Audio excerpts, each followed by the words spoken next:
So some serious new questions about the Benghazi talking points claiming that the deadly attack grew out of a protest sparked by a video. A new Senate report is shedding light on the role played by the CIA's former deputy director in changing those talking points. Jeff Morrell. Senator Lindsey Graham, for one, wondering if politics were involved. What I found curious is that he did not accept responsibility for changing the talking points. He told me the FBI had done this. I called the FBI. They went ballistic. Within 24 hours, his statement was changed where he admitted the CIA had done it. We're going to go back over what Lindsey Graham just said because it's very important to this story. I'm joined now by retired Major General Bob Scales, Fox News military analyst.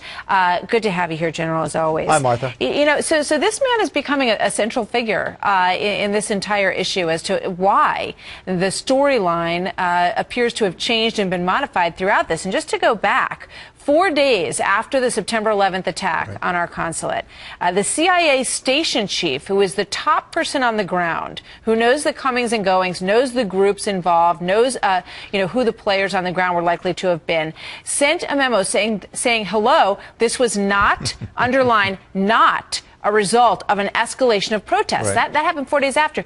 The very next day is when Susan Rice went on the 5 Sunday shows and said that they believed that it had sort of come out of a protest that was happening in the streets and sort of got whipped up into this. And this is remarkable.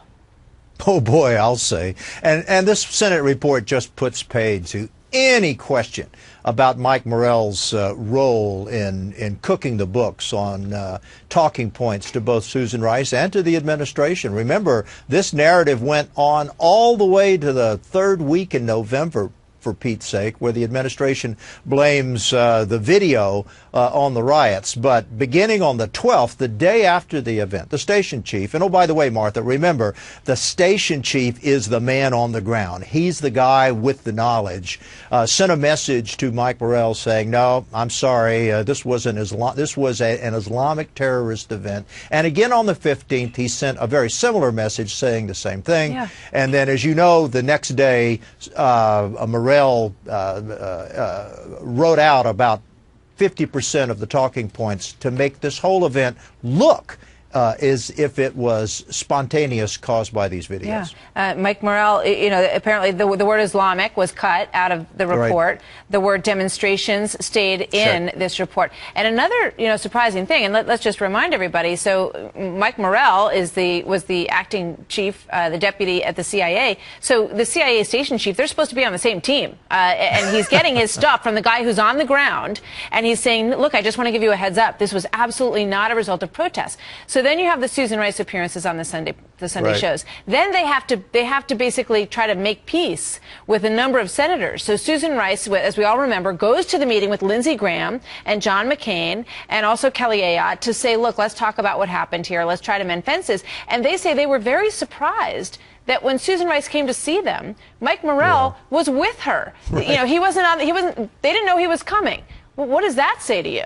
Well, what it says to me is this is business as usual in this town and with this administration. Look, when the deputy director of the CIA has to act as a talking head for someone like Susan Rice, that suggests to me that the administration is doing whatever they can prior to the election to minimize the story from Benghazi, and who better to do this than the deputy director of the CIA. What bothers me the most, though, is that these communications came from the man on the spot, from the station chief, who was literally walking through the ruins of that facility in Benghazi, and not just reporting twice, but reporting constantly, he and his people, about these events. The station chief is a 24/7 sort of CIA infantryman who knows exactly what's going on in his little piece of the world. And clearly, Morell not only turned the narrative around, but at least best I can tell, or we can tell, never picked up the phone and called the White House to correct that narrative between the 15th of November, the 15th of September,